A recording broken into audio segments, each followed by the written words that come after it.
स्वागत करते हैं इस अद्वितीय जलीय जीवन की दुनिया में। झरने की ताजगी और झरने में खेलते हुए जलीय प्राणियों को देखने से प्रकृति की अद्वितीय रचनाएं की मनोहर संगम मिलती है। जलीय आवासीय मत्स्य जीवन में सुख शांति प्रदान करते हैं। इसे घर में शुभ और सकारात्मक ऊर्जा का स्रोत माना गया है।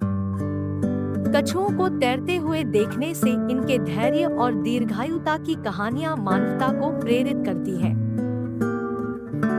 यदि मनुष्य कुछ सीखना चाहे तो प्रकृति से कुछ न कुछ सीख मिलती ही है।